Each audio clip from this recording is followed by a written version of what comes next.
Recording has been started, and let me share my screen over here. The entire logical process about the project investment starts with the bird's eye perspective. I had given you the example that imagine yourself from the perspective of a bird, which is flying over the mountains. You are able to see the things from the distance. And before that, it was about identifying our own strengths and weaknesses, doing our own corporate appraisal, where we stand, where we want to, what is our vision, what are the things at which we are the best, what are the things at which we should improve. So that was about the corporate appraisal, if you can recall this a bit. My Brahmastra has stopped working. Let me just reactivate it again. Good to see that my Brahmastra has started working, not yet. Just a second, please.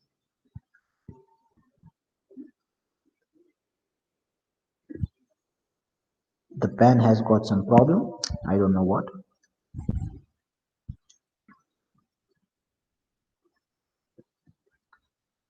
Started working. Good to see that. इस time मेरा पोपट नहीं हुआ. So we have the corporate appraisal.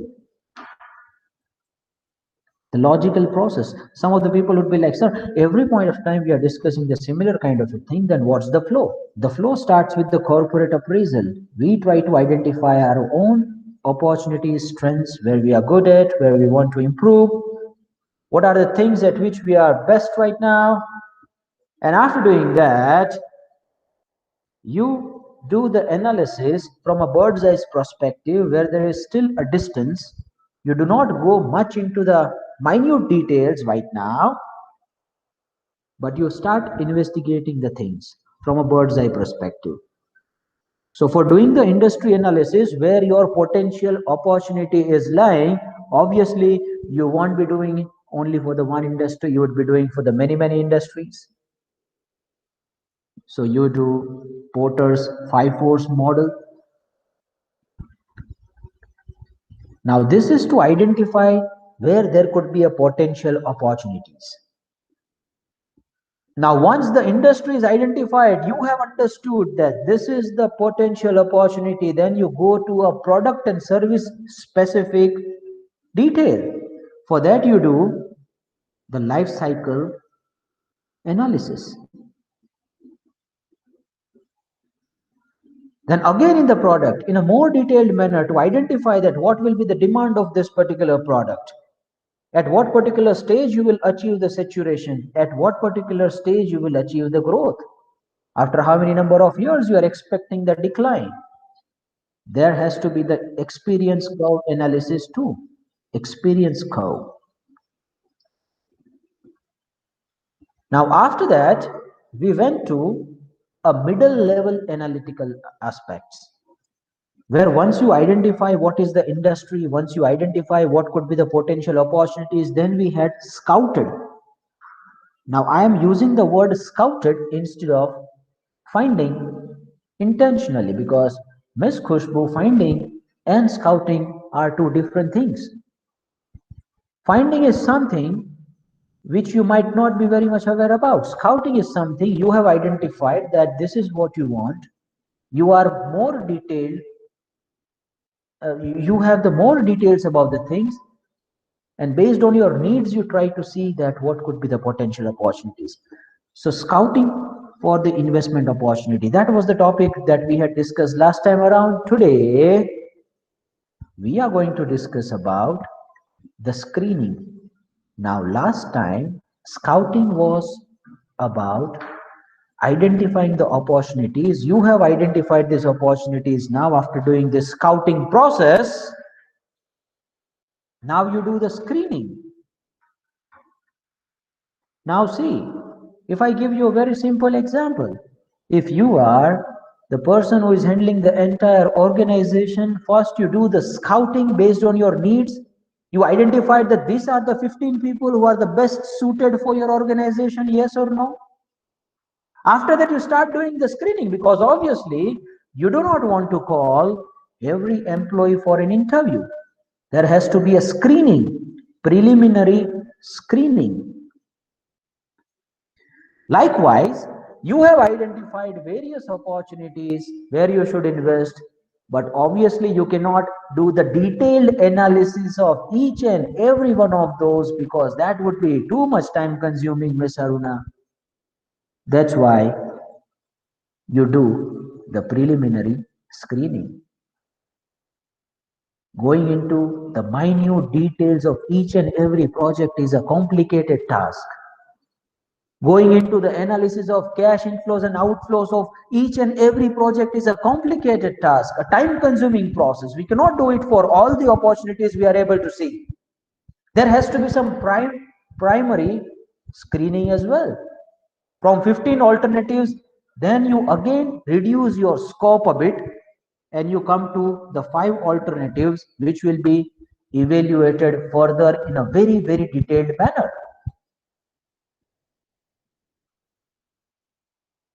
So this process is called the screening process. What do we call it?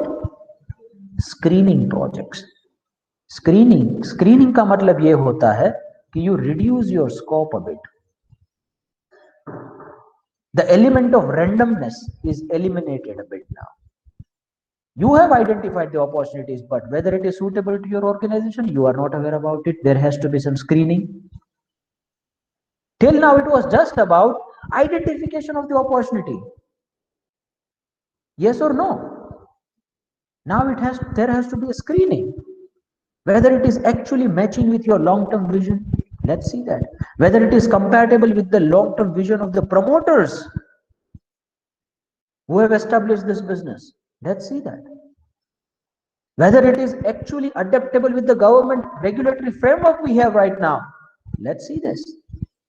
There has to be a screening. Now we are going to do the preliminary screening. So that means you reduce the opportunities to a significant number. You reduce your scope of detailed analysis to a significant extent because there is a practical difficulty, Ms. Khushbu, and that practical difficulty is that you cannot have the in-detail analysis of the 15 alternatives. There has to be the preliminary screening too. After some basic analysis, you try to eliminate few of those which are not compatible with your management vision. So how this preliminary analysis works? Let's try to go to that now. I hope you have understood my logical flow. One of the very famous aerospace scientists, Mr. Murphy, you must also be aware about one of his famous law, Murphy's law. He said that anything which can go wrong will go wrong. That's the rule. You must have observed that any potential problem that you could identify in some of the activities, process, some of the things would have gone wrong. Anything which can go wrong will go wrong. That was his primarily hypothesis. Many of the environmental scientists too in 19th century raised the concern that this can go wrong, Ms. Khushbu. Those things have actually gone wrong now.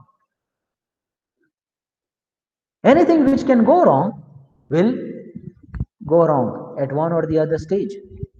Now that fellow has given one thing, that how to really identify an opportunity, a real opportunity, So in that he said that there has to be the 3 characteristics in the project when it comes to the compatibility of promoter.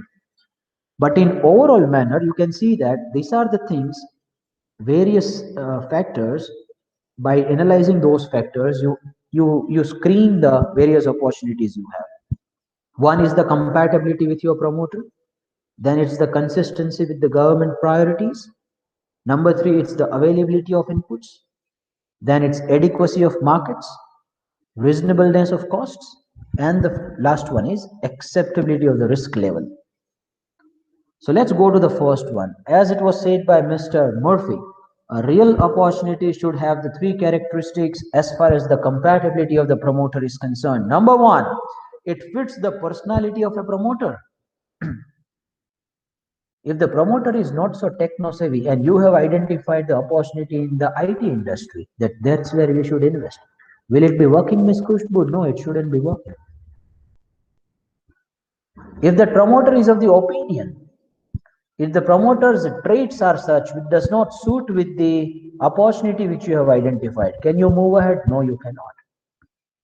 You must observe that the organizational cultures are built by the ideological influences of the promoter. Why you hear the people saying that in Reliance, you just have a time to reach.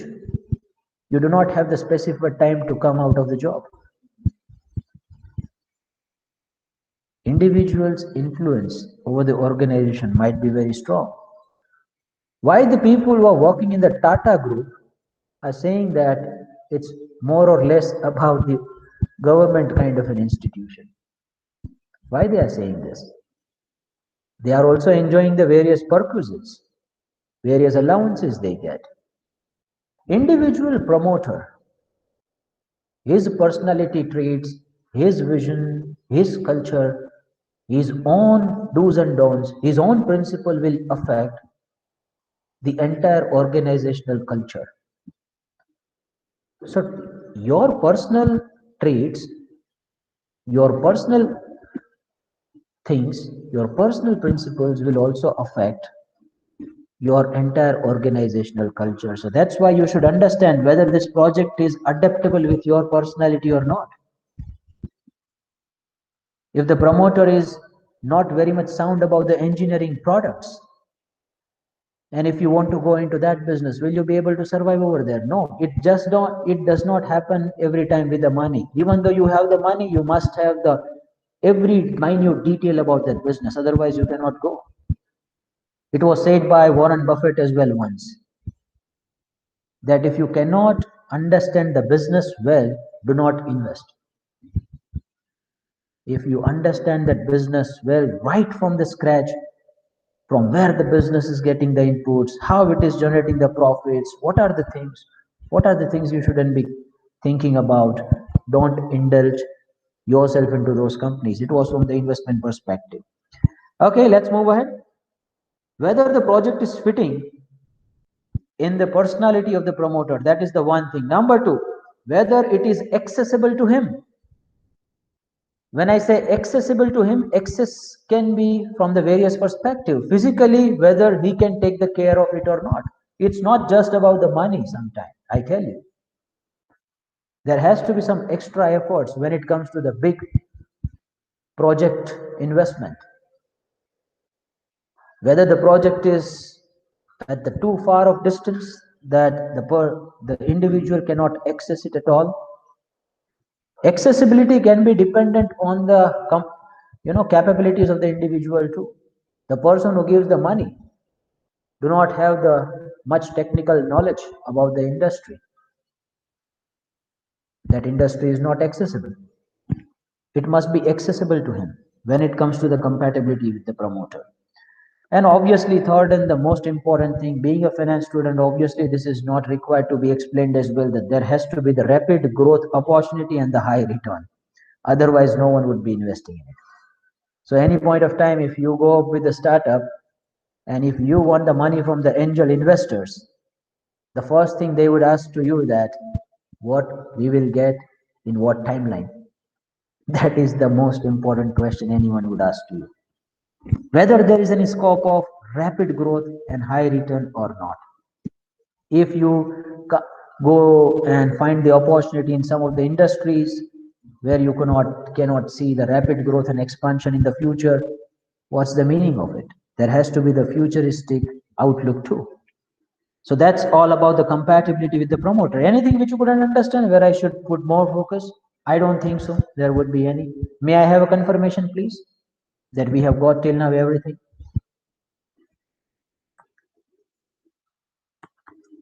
Miss Kushbu is also giving the nod over here. Good to see that. You also said yes. Okay, number two, whether it is consistent with the government priorities. If the government priority is the Skill India mission, you must have observed that in last few years, there were various startups established based on the skills, based on the provision of skills to the various people. So try to understand where the priority of government is. And whatever the priority of government would be, will be affecting your finances too. Why companies are moving to the skill-based companies nowadays? Why they are investing? Because they get some significant funding from the government if they initiate some skill-based startups. What's the overall psychology you are able to see when it comes to the government? What are their priorities? Try to understand that. Number two, environmental effects. And if the government would be too strong and they do not have any resistance towards the environmental things and they are very strict about those protocols, understand that there could be some significant impact on your business. Government's policies affects. Number three, foreign exchange requirement. If you come up with an idea and proposal where you require the foreign direct investment, but the foreign direct investment is different from industry to industry. For telecommunication sector, it is different. Some of the foreign direct investment can be done even without taking the approval of the government. Some of the FDIs are permitted up to certain extent. After that, you will have to take the permission from the central government of India. So what's the requirement of the FDI related to the business you want to start? Related to the project you want to start? Whether there would be any FDI requirement from your side or not? That is also a question. Or you will just be financing from your money or from the domestic money. License of the project. Some of the things are highly regulated one. You cannot operate without taking the licenses, requisite regulation, regulatory, clearances from the authorities. Some of the industries are very, very, very licensed oriented industries. You cannot indulge into that. If I give you the defense manufacturing products example, you cannot go into that. Too many licenses are required. You go to the pharmaceutical products manufacturing, many licenses are required. You go to the healthcare business, many licenses are required. But if you want to start some service-based industry like digital marketing agency, not many regulatory requirements are there. Okay, so how your project is standing when it comes to the government priorities? આપણે ગુજરાતીમાં કહેવાય કે જે બાજુ હવા જતી હોય ને એ બાજુ પતંગ ચગે. એટલે જ્યાં હવા જતી હોય ત્યાં પતંગ ચગાવાય એમ. પછી તમે ઊંધી બાજુ જઈને ચગાવો તો ના ચગે ને બેટા. So what are the governmental priorities that affects a lot? Third one is the availability of inputs. Now inputs can be land, labor, capital, enterprise, every kind of an input you require, right from the material to the human resource to the capital you want, to everything which is required to run that business. From that perspective too, identify that what are the projects which are matching, what are the projects which are for which you have the available inputs easily, and what are the projects for which you do not have the inputs available very easily. Screen out based on this. Are the capital requirements of the project within manageable limits? These are the various questions you should address when you are assessing the project based on the availability of inputs. Whether you have the sufficient money to invest in it. If not, obviously you will not be moving. Up to what extent you can take a loan from the people? What is your capital structure? How much of a loan you can afford to establish the business? How much of money you can gather from the equity holders? How much of money you will be circulating in the business from your side? Whether the capital expenditure, the amount is within the limits or not. Can the technical know-how required for the project be obtained? When I say technical know-how, the particular technology which is required to manufacture the product which you have selected, whether it can be obtained from the people or not. Do you have those resources from where you can get this technology to manufacture those products? Are the raw materials required for the project available domestically at a reasonable cost, or you'll have to import it? And if it is available domestically, then what will be the transport requirements? How you will be making the transportation of it? Various questions to be asked when it comes to the inputs. And inputs, it's not just about the raw material, please. It involves every factors of production. It starts with the capital, then it goes to the labor, then it goes to the land, then it goes to the enterprise. It also includes the various workforce you require. If you want to establish the IT business, obviously the most preferred location for you would be either Bangalore or Pune. Yes, if you have identified the opportunity here in Rajkot, then can you attract the intellectual talent which you require for the IT industry here in the Rajkot, whether the talent is available over here? One of the best universities organizations we have in Rajkot is Marwad University. You can project the technical skills of the people by looking at the students we are producing right now. Whether you will be able to find the talent pool you require in the business here. So it has the many dimensions to think about. Then it comes to the adequacy of the market. When I say adequacy of the market, you try to understand the project from the perspective of the people, whether there is any sufficient market for this or not. And even if there is a sufficient market, whether you will be able to take the entry in that.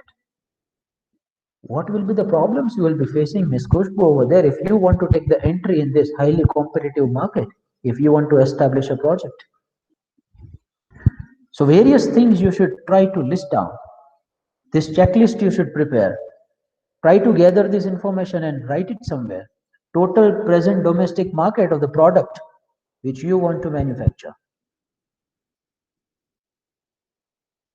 आपके पास बड़े बड़े idea है लेकिन market में उसकी demand नहीं है तो क्या करोगे? Competitors and their market shares. Obviously, no one will be entering into a business without analyzing how the competitors are doing the work there, how people are fetching the contracts, how people are getting the assignments, how people are surviving the competition. What is their market share? Who are the big players in the industry in which you want to go? What are the strengths of those big players who are right now operating in the industry? Try to understand that. Export markets, whether there is any scope of export of these products you want to manufacture or not. If there is no scope, then will you be able to get your break-even point within the domestic exports, the domestic consumption? Try to assess that. Quality price profile. What kind of a quality is acceptable to the customer when it comes to your product? If you want to deliver the high quality products, but the demand is not of those high quality products in the location where you want to establish your plan, what's the meaning of it? There are certain quality biases people have created. If I give you the example of my father, when he was working in Talala, at that time he was of the opinion that I want to sell the oil only which qualifies the quality requirements of him. So he was selling the Fortune oil over there, in our area. But I was of the opinion that, Papa, that Fortune oil is not being consumed by the people over here. Why you are so much quality obsessed? People are not consuming it. People want the disco oil. In our language, we call it the disco oil. When I say disco, that's the mixture of various other oils. Palm oil and then a bit of a kapas oil and then a bit of a singtel.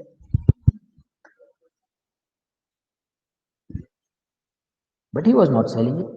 Now, please understand and identify that what is the requirement of the people in where you are operating. It's not what you want to give. It's what people want. No matter how how important and how innovative your idea is. But if there is no demand in the market, then what's the meaning of it?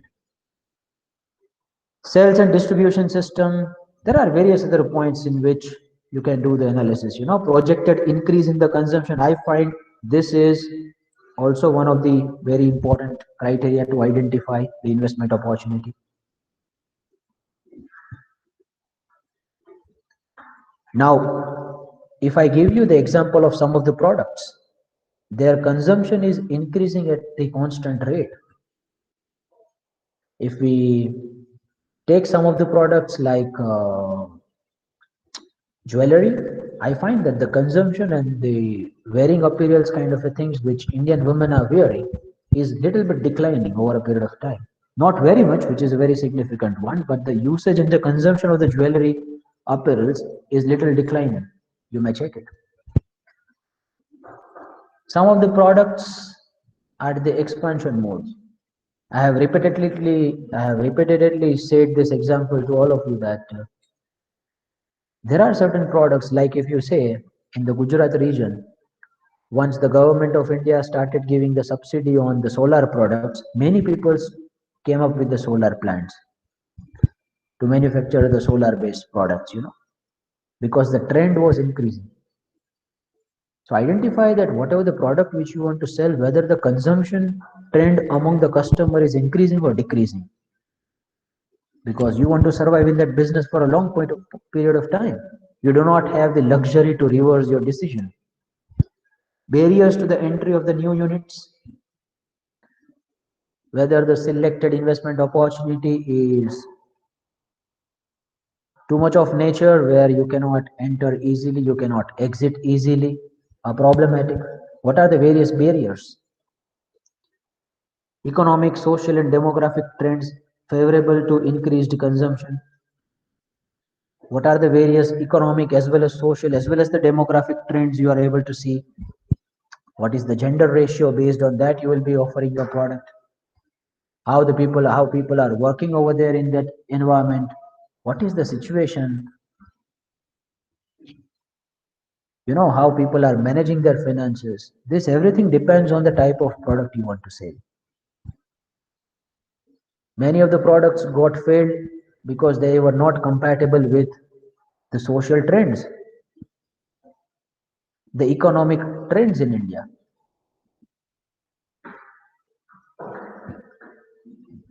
Patent protection,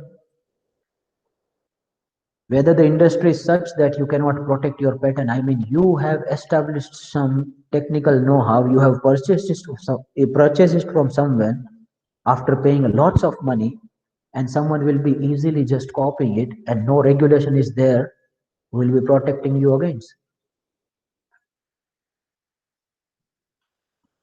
Whether that particular area in which you are working gives you the enough protection when you are legally buying some patent. Some people would be like, sir, અમે તો ગુજરાતી છે, અમે તો એવા opportunities ને identify કરીએ કે ક્યાં patent ની જરૂર નથી પડતી. We would start selling the products.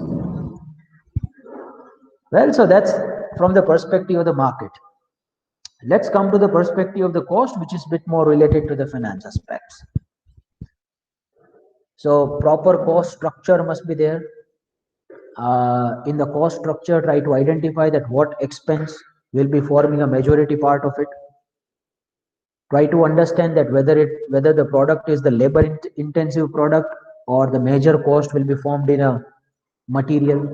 If you take the service industries like this, if I just give you the example of this Marwar University, the major proportion would be of the employee cost, because employees would be hired at some good scale. Here we are not selling the products, there is no material cost, but the HR cost would be forming a significant proportion of their total income. So industry to industry, product to product, try to understand that which cost will be forming a major part of your income. If you have the sell price of say 20, and on the sale price of 20, say 4 rupees is consumed for the material, 3 rupees is for the labor, 5 rupees is the other fixed costs. Understand this percentage. Do some analytical procedure that which cost is forming what percentage of your total revenue. Obviously, this must be the projected ones because you are doing the futuristic planning, right? And based on that, your strategy would also be decided. No, if you feel that the employee cost is not much as compared to the revenue we are getting, then obviously your focus will not be much on the employee, keeping them in a center. Your focus would be much on the material aspect. અને decision તો એવી જ રીતના લેવાતા હોય કે કોણ કેટલું કોન્ટ્રીબ્યુટ કરે છે એ પ્રમાણે એને ઇમ્પોર્ટન્સ અપાતું હોય. So કોણ કેટલું કોન્ટ્રીબ્યુટ કરે છે, whether the employee is the significant proportion of the total cost, whether the material is the significant proportion of the total cost. Try to understand that. Economies of scale. Economies of scale also important criteria. I mean, if you would be making the bulk purchases, what will be the potential benefits you will get from the project? Whether there is any bulk purchase uh, cost benefit available or not. Obviously, whenever our volume will be increased, our total costs are bound to go down. There could be various reasons behind it. There could be a learning effect because of the fact that we are more learned now. We are not facing the difficulties we were facing initially. That's why the costs are going down. Because of the fact that we are producing the huge amount of quantity, we also require the huge amount of raw material, Ms. Kushbu. And when you are purchasing the huge amount of raw material, that means your bargaining power is too much. You can, at certain occasions, even dictate the terms based on your requirements. Economies of scale. Okay. And one of the most important thing is the acceptability of the project when it comes to the risk level. Some of the projects can be highly sensitive one, so much vulnerable to the changes. If some little government policy change would occur and the entire project would be like Than Than Gopal. Will you be entering in those kind of a projects which are highly sensitive to the changes, highly vulnerable to the changes?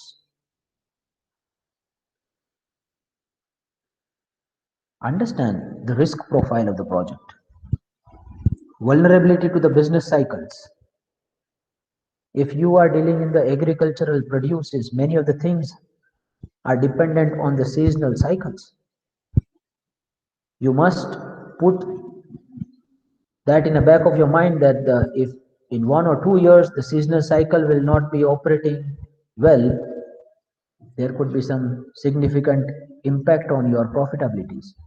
Try to understand that how the business cycles can get affected. If there are very few suppliers and 1 or 2 suppliers start increasing the prices, obviously you do not have much bargaining power because only few suppliers are there in the market. Your cost would be increased, your profitability would be reduced. Technological changes, कोई कोई industry ऐसे होती है कि थोड़ा सा technological change आता है तो पूरा बदल जाता है. Specifically, all the products, the technological products we are using right now, even a minute change can affect your entire business a lot. Competition from the substitutes, competition from the imports, many things. Risk. Now, when I say the risk, not try to understand this from the perspective of the sensitivity. If some change occurs, then how your project would be reacting to that. And risk lies always in the sensitivity. I have done this human experiment too in some of my students. If I want to identify that who is the risky student when it comes to the behavioral one, I try to identify their sensitivity. I had conducted one experiment among the students. This is slightly off the topic, but I would like to share this with you to identify their sensitivity. I scolded the two students in the similar fashion for some wrong which they had done. Now that was a very planned move from my side. I scolded both of them. But one person was too much reactive. because I scolded him for the things which he didn't do actually. He was very reactive. He started arguing with me. Then there was another person who didn't react much to it. He was like, "Sir, I'll take care from next time." Even though there was no fault of him. But he didn't indulge himself into the argument. Now I told to the students that which particular student was more sensitive when it comes to the reaction. They identified that that fellow was more sensitive to the reaction. So if something uncertain thing happens with you, how you react, that tells about your sensitivity. And if your sensitivity is under your control, obviously you are a stable stock. So that's how we do the financial analysis too. We try to identify some of the stocks which are highly sensitive to the changes. If the market gets down by 10 percentage, they are getting down by 20, 30 percentage. That means they are reacting more as compared to the average market. Some of the stocks would be such nature that they are reacting very less as compared to the average market. If the entire market is down by 20 percentage, they are down just by 5 percentage. Their sensitivity is very less. They are very stable in nature. So try to apply this logic from the project perspective too. How sensitive your project is. If there would be some uncertainties, whether there would be a too much of effect on the project or there would just be a minute effect on the project. And that can be established and done by doing the sensitivity analysis, which is going to be the numerical exercise for us in the third module. We are going to do that in the Excel file too. And let me just give you again one disclaimer from here. Not disclaimer, disclosure, sorry. That from the next lecture onwards, you will be bringing the laptop too for the 3 to 4 lectures. Because now our focus is moving towards the rating of projects. So to rate the projects, we'll have to do some numerical exercises. So please bring your laptop for next few sessions where the exercises are going to be slightly practical in nature. And some of the students are waiting for this only. They were like, sir, theory कितना होगा? अब हमें कुछ practical करना है. तो आ गया. इम्तिहान की घड़ी आ चुकी है. तो आ चुकी है तो आपको भी साथ साथ में कॉपरेट करना पड़ेगा. तुम मुझे खून दो, मैं तुम्हें आजादी दूंगा. तुम मुझे अटेंशन दो, मैं तुम्हें नॉलेज दूंगा. Government control over the price and distribution, and this, please understand, these all factors, I'm not going into the detail of each and every one because there could be a case study on each factor. But you have understood the meaning of it, right? The shifts in the consumer preferences. Now, if there would be any shift in the consumer preferences, what would be the impact on your project? It would be entirely shattered into the pieces, or there would just be a minute impact. कि भाई चलो सहन हो जाएगा, कोई बात नहीं. Whether there is any diversification scope in your project or not. If there is any diversification scope, then you can go into some other industry and you can again have your profits. But if there is no at all diversification scope, obviously you will have to shut it down. Ram नाम सत्य है. तो project की sensitivity क्या है? Try to understand this. How they are reacting to the changes. Anyway, so that's gonna be the primary screening for us. If I just give you the brief idea about it again, we have the summarized output here. First, try to identify that whether it is compatible with the promoter, whether they are matching with the vision, mission, whether the promoters are adequate enough to access the projects, whether it is consistent with the government priorities, whether the availability of inputs can be ensured without facing many difficulties, whether there is any adequate market. Also try to put some futuristic perspective. Understand that what will be the costs, what cost will be forming a what percentage of your revenue, whether those costs are reasonable or not. When I say reasonable, obviously there has to be the relative comparison. Reasonable is a word which is about the comparative analysis. There is no definite parameter to establish the reasonableness. No one can say that if you're selling the product below than this, then you are reasonable. No. Reasonable is something which is about the comparative analysis as compared to others, whether it is reasonable or not. Acceptability of the risk level, whether you are able to accept that risk or not. Now, keeping this in mind, you decide that how many projects we should be actually evaluating now.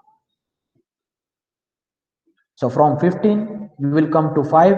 So 10 would be rejected straight away just after the preliminary analysis.